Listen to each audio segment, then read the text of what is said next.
Home and travel blog.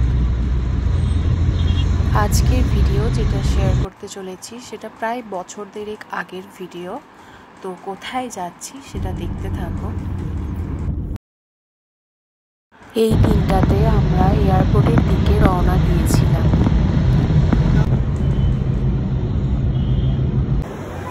Finally এয়ারপোর্টে পৌঁছে গিয়েছিলাম।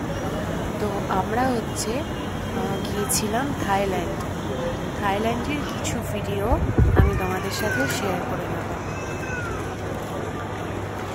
এই ভিডিওটা আমি দুটো পার্টে দেব, কারণ প্রথম পার্টে যদি আমি পুরো ভিডিওটা দিয়ে দিই অনেক বড় ভিডিও হয়ে যাবে, যার কারণে আমি দুটো পার্টে এই ভিডিওটা দেব। তো আজকের ভিডিওটা হচ্ছে প্রথম পার্টের ভিডিও। চলো তোমরা দেখতে থাকো।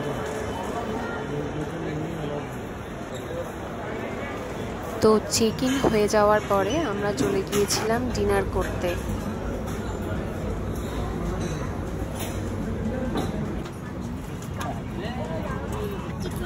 ডিনার কমপ্লিট করার পরে আমরা ফ্লাইটে উঠে গিয়েছিলাম আর যে যার সিটে বসে গিয়েছিলাম। প্রথম অভিজ্ঞতা ইন্টারন্যাশনাল ট্রিপের, ভীষণ এক্সাইটেড ছিলাম। 2.5 ঘন্টা ট্রাভেল করার পরে আমরা ফাইনালি পৌঁছে গিয়েছিলাম ডিএমকে ইন্টারন্যাশনাল এয়ারপোর্টে। এয়ারপোর্ট থেকে বেরোনোর আগে আমাদের প্রথম কাজ ছিল সিম চেঞ্জ করে নেওয়া, আর এখান থেকে আমরা আমাদের সিমগুলো চেঞ্জ করে নিয়েছিলাম। প্রথম দিন থাইল্যান্ডে আমরা একটা হোটেল বুক করেছিলাম কয়েক ঘন্টা সেখানে রেস্ট করার জন্য, কারণ রাত্রের ফ্লাইট ছিল, একদমই রেস্ট হয়নি, ঘুম হয়নি, তাই ভীষণ টায়ার্ড ছিলাম সবাই। হোটেলে পৌঁছে খাওয়া দাওয়া করার পরে আমরা একটু রেস্ট নিয়েছিলাম, আর এরপরে হোটেল থেকে আমাদেরকে এবার যেতে হবে পাটায়া। এখান থেকে পাটায়া যেতে সময় লাগবে 2 ঘন্টা।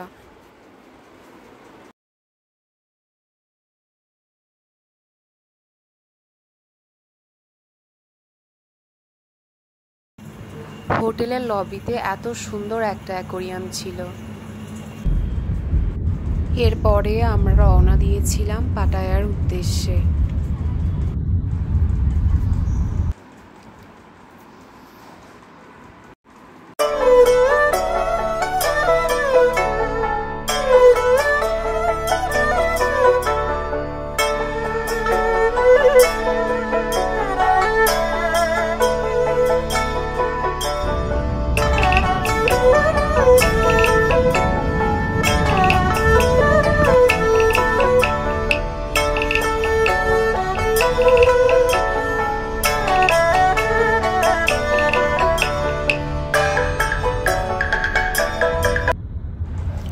কত সুন্দর সাজানো গোছানো পরিষ্কার পরিচ্ছন্ন একটি দেশ। 2 ঘন্টা পরে পৌঁছে গিয়েছিলাম পাটায়া। সমুদ্রটা দেখতে কত সুন্দর লাগছে। হোটেলে পৌঁছে এখন ছিল চেক ইনের পালা, আর আমি চেক ইন চলতে চলতে আশেপাশের ভিউটা একটু জাস্ট কিছু ভিডিও ক্লিপস কালেক্ট করছিলাম। ভিডিওর মধ্যে আর আমার কথা বলার মধ্যে যদি কিছু ভুল হয়ে থাকে তো আমাকে দয়া করে ক্ষমা করে দেবেন। রুমে ঢোকার পরেই সোজা চলে গিয়েছিলাম টি কর্নারে। এখানে দেখছি চা করার জন্য সব কিছুই রেডি ছিল, আর সাথে আমি 2 কাপ চাও বানিয়ে নিয়েছিলাম।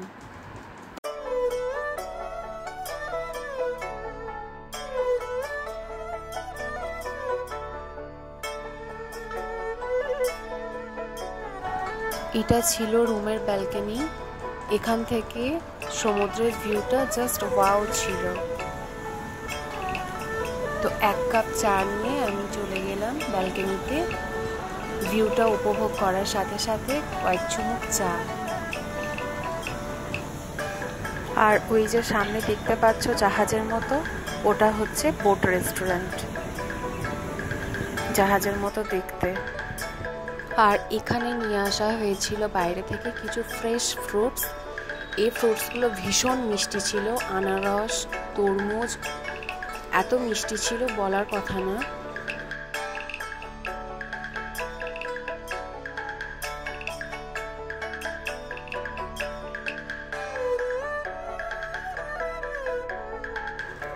এই যে ডাবের জল, এরকম ডাবের মিষ্টি জল আমি জীবনে কোনোদিন খাইনি। সত্যি বলছি, এত মিষ্টি ডাবের জল হয়, এটা না খেলে হয়তো জানতেই পারতাম না।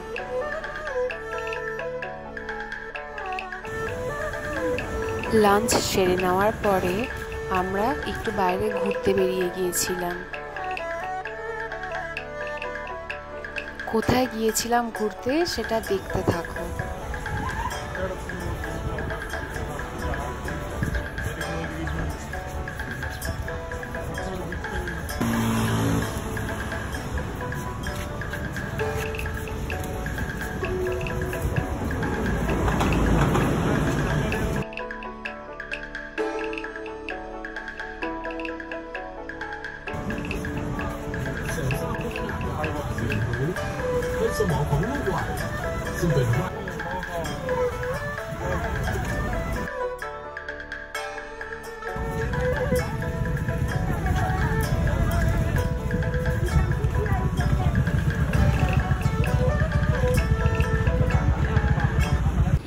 এই দেখো, অ্যালোভেরা গাছে ফুল ফুটেছে।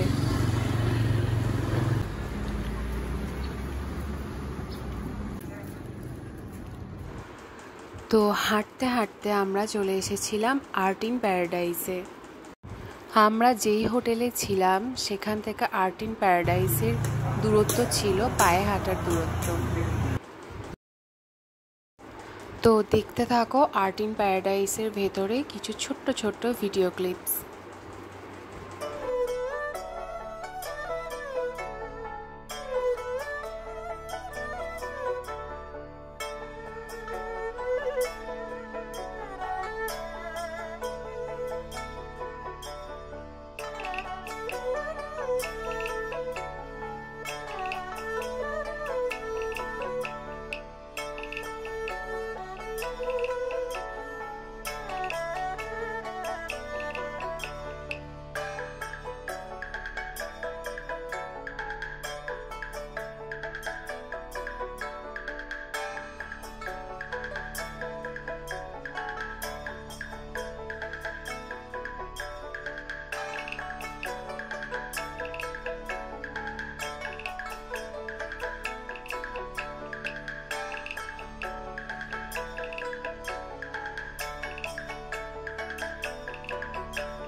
এরপরে আর্ট ইন প্যারাডাইস থেকে বেরিয়ে আমরা চলে এসেছিলাম একটা ফ্রেশ ফ্রুট জুসের দোকানে, একটু ফ্রেশ ফ্রুট জুস খাওয়ার জন্য।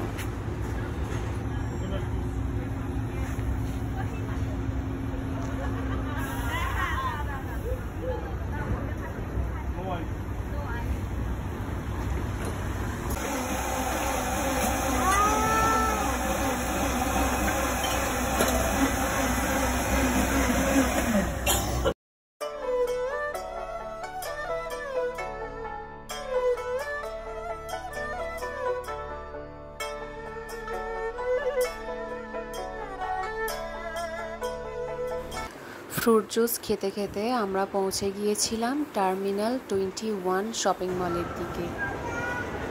শপিং মলের ভেতরটা আমার দারুণ লেগেছিল।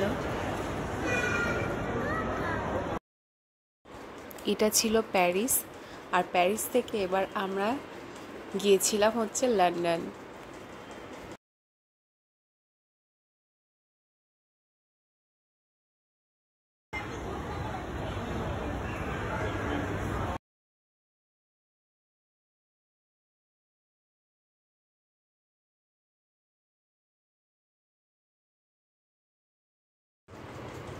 লন্ডন পৌঁছে গিয়েছিলাম। ব্যাপারটা কিন্তু দারুণ মজার ছিল। নিচে প্যারিস, প্যারিস থেকে লন্ডন, এরপরে হচ্ছে টোকিও।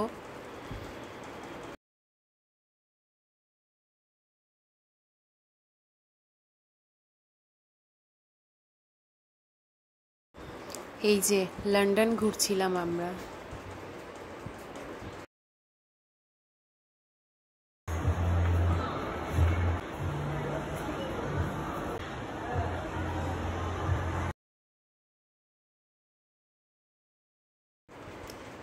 লন্ডন থেকে বেরিয়ে আমরা নেক্সট ফ্লোরে গিয়েছিলাম, সেটা হচ্ছে ইটালিতে।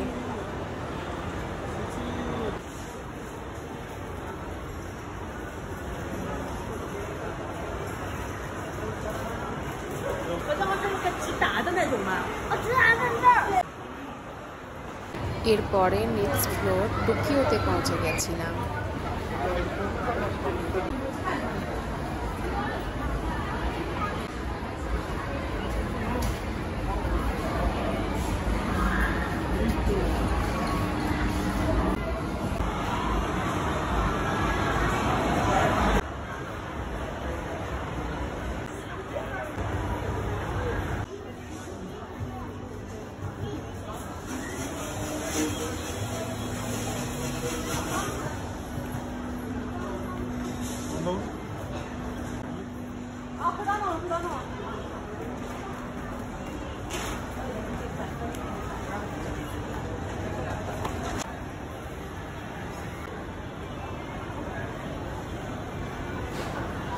তো সব মিলিয়ে আমার তো ভীষণ ভালো লেগেছিল। Paris, London, Italy, Tokyo real life না দেখতে পেলেও এই ব্যাপারটা খুব উপভোগ করেছিলাম। এরপরে টার্মিনাল 21 থেকে আমরা বেরিয়ে পড়েছিলাম হোটেলের উদ্দেশ্যে, কারণ রাত অনেক হয়ে গেছিল আর আজকে ওই দিনের জন্য ঘোরাফেরা ব্যাস অতটাই ছিল।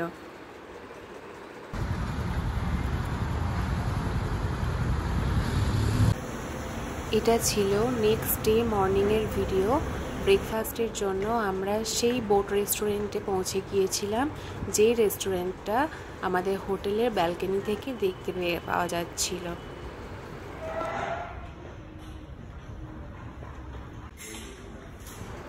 থাইল্যান্ডে আমি একটা সমস্যার সম্মুখীন হয়েছি, যেটা হলো একজন বাঙালি হিসেবে আমার খাওয়া দাওয়ার অভ্যেস। নিজের দেশীয় খাবারগুলো ভীষণ পরিমাণে মিস করেছি। যাই কিছু খেয়েছি একদম তৃপ্তি হয়নি, তো আমি খাবারটা ভীষণ মিস করেছি।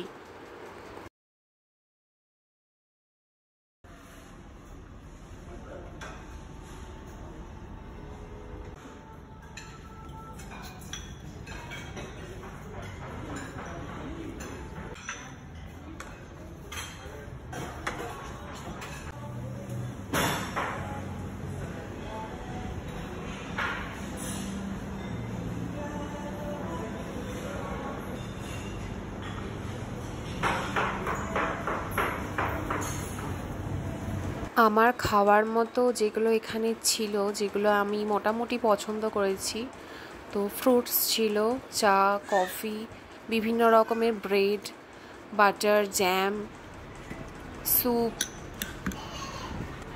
তবে হ্যাঁ, ব্রেকফাস্টে একদিন লুচি তরকারি, অন্যদিন পোহা, আর একদিন ছিল ইডলি, দোসা, মেদুবড়া।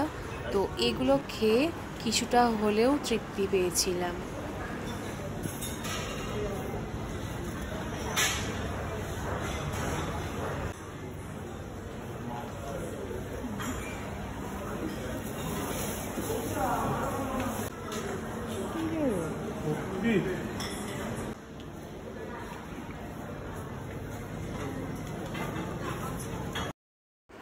আর এই যে এই স্যুপটা আমার একদম ভালো লাগেনি।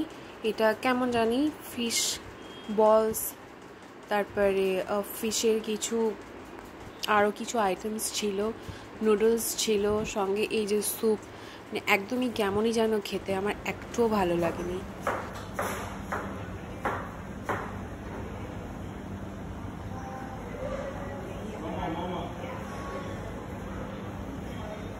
সাউথ ইন্ডিয়ান ভরিয়ে রেখে দিয়েছে।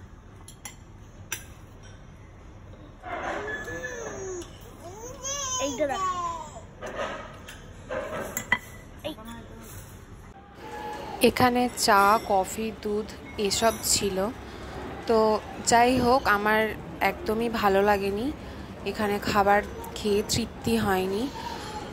আমি ইন্ডিয়া থেকে যখন গিয়েছিলাম সঙ্গে করে কিছু প্যাকেজড খাবার নিয়ে গেছিলাম। তো ওখানে ইলেকট্রিক কেটলের দিয়ে বা একটা ছোট মিনি রাইস কুকার নিয়ে গেছিলাম।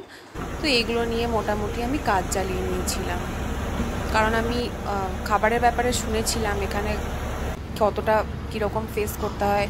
তো আমি ভরসা পাইনি, আমি নিজের মতো করে কিছু প্যাকেজড খাবার আমি ইন্ডিয়া থেকে নিয়ে গিয়েছিলাম। ব্রেকফাস্ট পর্ব শেষ করে আমরা আবার রুমে ফিরে গিয়েছিলাম। এবার সেখান থেকে আমরা ফ্রেশ হয়ে আবার কোথায় ঘুরতে যাব সেই পর্বটা তোমাদের সাথে নেক্সট ভিডিওতে আমি শেয়ার করব। আমার এই ভিডিওটা যদি তোমাদের কাছে একটুও ভালো লেগে থাকে, প্লিজ লাইক, কমেন্ট, শেয়ার করতে ভুলবে না। আর আমাকে অনেক ভালোবাসা দিয়ে সাপোর্ট করবে। বড়দের প্রতি সম্মান আর ছোটদের প্রতি অনেক ভালোবাসা দিয়ে আজকের ভিডিওটা আমি এখানেই শেষ করলাম। ভিডিওটি দেখার জন্য অনেক ধন্যবাদ।